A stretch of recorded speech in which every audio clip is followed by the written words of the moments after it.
Merci de nous rejoindre pour cette deuxième partie de l'Africa Newsroom. Nous sommes toujours en compagnie de nos invités, Karine Orio et Ibouba. Place tout de suite à notre grand angle économique.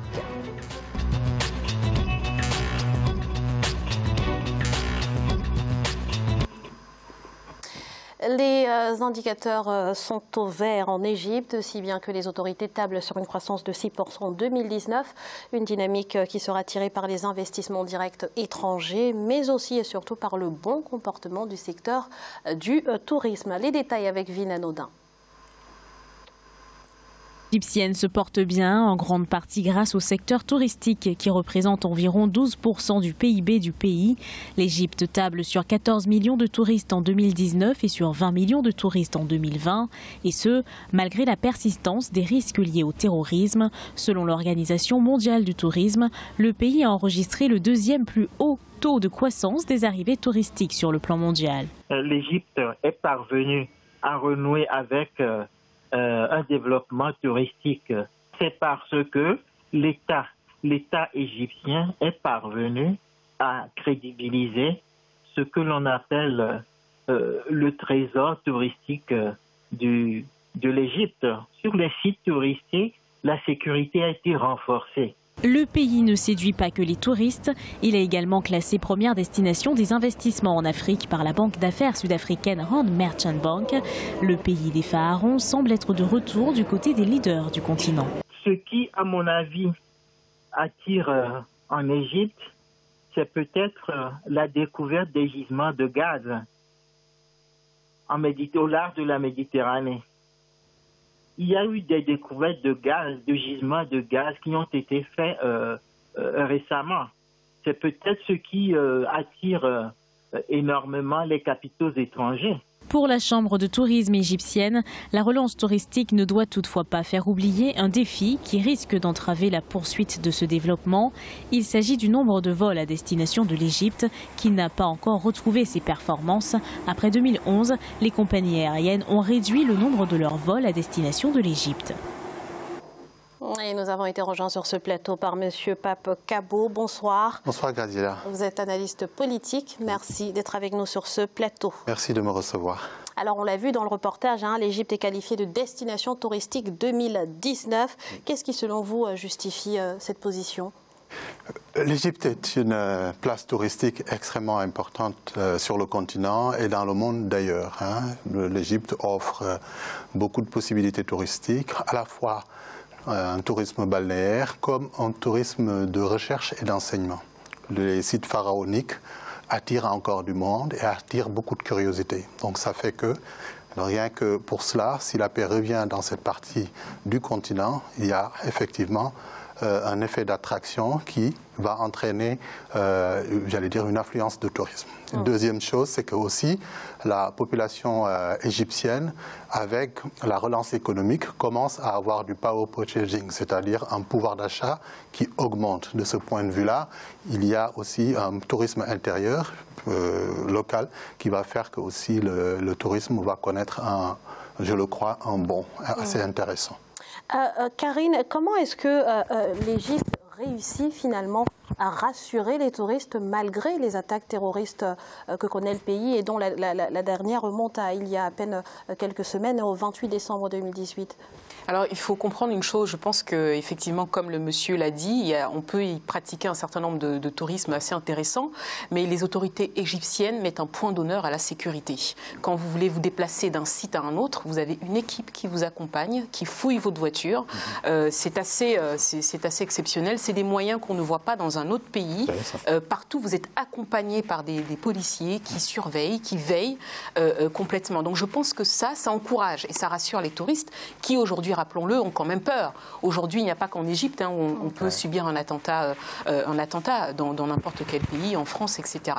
Ils ont effectivement mis les moyens et puis aussi, il faut savoir qu'en termes de qualité touristique, ils font tout ce qu'il faut.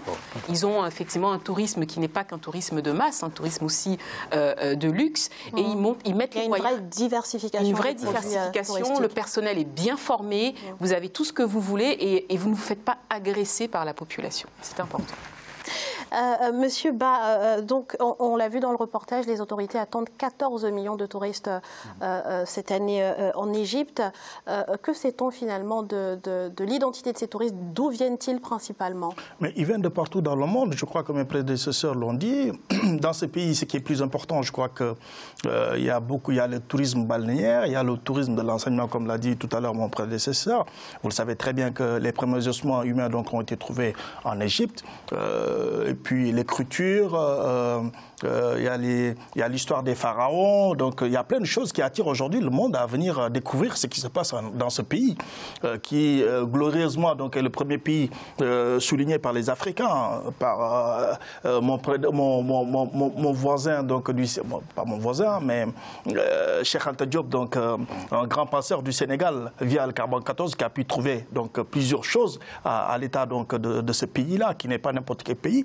Et vous savez très bien aussi que le tourisme plutôt prise 11,5% au fait du PIB de l'Égypte. De 2017 par exemple de 2017 à 2018, 8,3 millions de touristes sont allés donc comment s'appelle en Égypte, ce qui n'est pas fortuit. Elle l'a dit tout à l'heure Karine aussi, il y a effectivement donc cette sécurité qui est. Ils essayent quand même donc de poser main forte sur cette sécurité et que aujourd'hui donc tous les touristes aujourd'hui donc veulent bien venir découvrir ce qui se passe dans ce beau pays. Et un pays historique en plus. Alors, Monsieur Kabo, ces prévisions très optimistes sont peut-être aussi, prennent peut-être aussi en considération la Coupe d'Afrique des Nations 2019 qui va se dérouler en Égypte et qui va certainement drainer également un flux important de touristes. Aussi, oui, en effet, parce qu'une Coupe d'Afrique des Nations, c'est un afflux de touristes sur le continent et en particulier sur l'Égypte. Au-delà de cet événement sportif majeur, il y a le fait que, effectivement, j'allais dire, les gens avaient soif de l'Égypte. Il y a une affection, en fait, par rapport aux chercheurs du monde et aussi des gens qui cherchent des loisirs, des endroits attractifs comme l'Égypte. L'Égypte offre plusieurs possibilités véritablement de tourisme et cela est un fait attrayant. Donc ça, les gens ne se gêneront pas pour y aller et ils iront. Il y a le fait de sécurité aussi. Et puis, la curiosité, les gens ont envie de savoir comment les Égyptiens ont fait pour revenir à retrouver cette paix, ce calme et amorcer un ressort économique qui va permettre que donc, même des investisseurs viendront. Il y aura un tourisme d'affaires assez important. Oui, effectivement, je pense que la Coupe d'Afrique des Nations va effectivement booster encore plus la cote économique de ce pays, que vous l'avez dit, vous l'avez souligné à juste titre, les réformes engagées par le gouvernement ont permis effectivement de rebooster la croissance puisqu'ils sont à pratiquement 6%.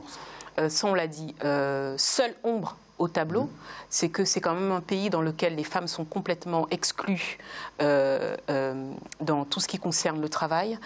On leur reproche effectivement leur taux de natalité qui est assez élevé. C'est une population qui, en 8 ans, quand même, a augmenté de 20 millions. Donc, c'est pas négligeable. Maintenant, c'est ça sur le plan social, sur le plan démographique, c'est est-ce qu'ils vont pouvoir suivre ?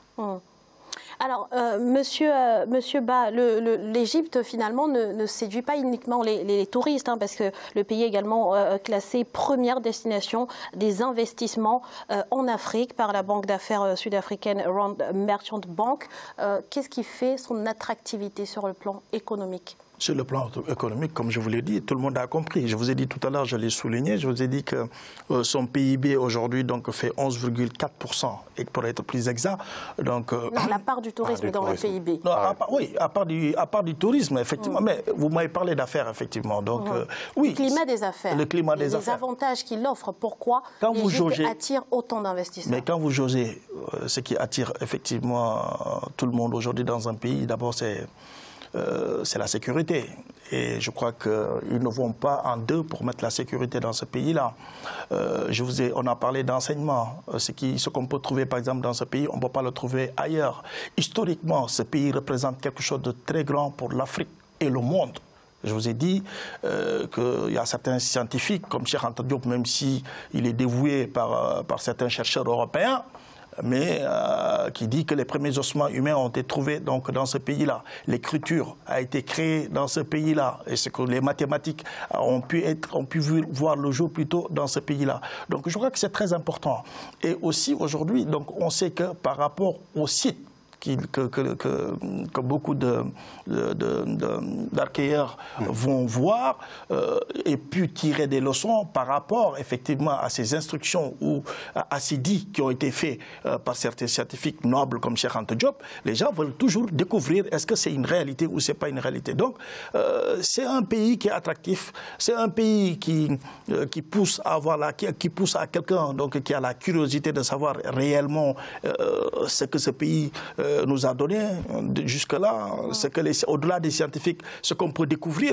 Donc, nous sommes toujours là. Et au-delà de cela, monsieur Kabo, en ce qui concerne le climat des affaires, qu'est-ce qui est attractif, qu'est-ce qui fait que les entreprises internationales africaines aujourd'hui vont miser sur l'Égypte? Il y a le potentiel naturel déjà, il y a aussi cet environnement des affaires qui, il faut le reconnaître quand même, est assez assaini en Égypte. Il y a des règles qui sont assez claires.